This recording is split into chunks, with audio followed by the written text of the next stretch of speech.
ጤና ይስጥልኝ ክቡራን የቻናሌ ቤተሰቦች፣ በመካከለኛው ምስራቅ የተመለከተ ሰበር መረጃ መሰማታቸውን ቀጥለዋል። ቀድሞ ዩቲዩብ ላይ ሲጫን እናንተ ጋር እንዲደርስ የዩቲዩብ ቻናሌ ሰብስክራይብ ያድርጉ።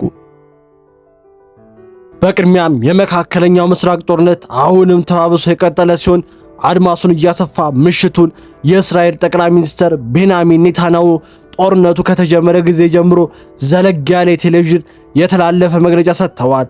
ኔታንያሁን በሰጡት መግለጫ እኛ ትግሉን ብንቀድላቸው የኢራን ሕዝብ ግን ዝም ብሏል ሲሉ ተናግረዋል። የእስራኤል ጠቅላይ ሚኒስትር ቤንያሚን ኔታንያሁ እስራኤል በኢራን ያለውን አገዛዝ ለመደምሰስ የሚያስችል ሁኔታ አመቻችታ ብትጨርስም የኢራን ሕዝብ ግን ዝም ብሏል ሲሉ ገልጸዋል። የኢራን ሕዝብም በእርግጠኝነት ተነስቶ መንግስቱን ይገለብጣል የሚል ቀድሞ ግምት ቢኖርም አሁን ግን ምንም ማረጋገጫ እንደሌለ አረጋግጠዋል። እስራኤል እያደረገች ያለውን የአየር ላይ ድብደባዎች አማካኝነት ህዝቡ ወደ አደባባይ ወጥቶ ተቃውሞን እንዲያሰማ የሚያስችል ምቹ ሁኔታዎችንም እየፈጠረችላቸው ነው። ክፍተትንም ለመፍጠር ጥረት እያደረገች ነው። ይህንንም ትቀጥላለች በማለት ገልጸዋል። የኢራን ህዝብ ግን ዝም ብሏል ሲሉ ገልጸዋል። ጠቅላይ ሚኒስትሩ በንግግራቸው የኢራን መንግስት በህዝባዊ አመጽ ባይወድቅም እንኳን እጅግ የደከመ መንግስት እንደሚሆን በልበ ሙሉነት መናገር እችላለሁ ብለዋል። አሁን ያለችው ኢራን ከቀድሞ የተለየች ናት። ከዚህ ቀደም ታደርግ እንደነበረው ማስፈራራት አትችልም። በአገሪቷ ቀድሞ የነበራት ኃያልነት አሁን ላይ እንደሌለ ማንንም የሚመክተው ኃይላቸውን እንዳደከምነው መግለጽ እንፈልጋለን ብለዋል። ዱባይ በቁሟ እየነደደች ነው።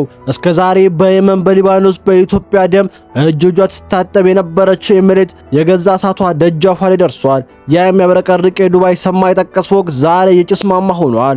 የሩዋይስ የነዳጅ ማጣሪያ በኢራን ድሮኖች ተመቶ እየቀለጠ ይገኛል።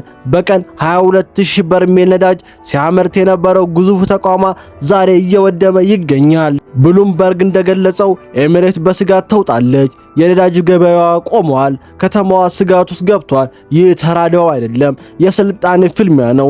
ኢራን አልበቃኝም እያለች ነው። ያለኝን ከባባድ መሳሪያዎች ግን አልተኮስኩም እያለች ዓለምን እያስፈራራች ይገኛለች።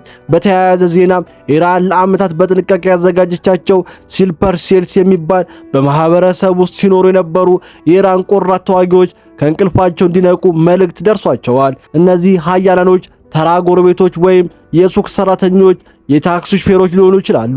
በአሜሪካ እምብርት ውስጥ ተደብቀው ለዓመታት የኖሩ ድብቅ ፈንጆች ናቸው። በአሁኑ ሰዓት አሜሪካ የምትተነፍሰው በጭንቀት የምትራመደው በስጋት ሆኗል። ውድ አድማጮቻችን ዛሬ ያዝንላችሁ መረጃ ይመስላል። በሌላ አዳዲስ መረጃ እስክንገናኝ ቸር ሰንብቱ።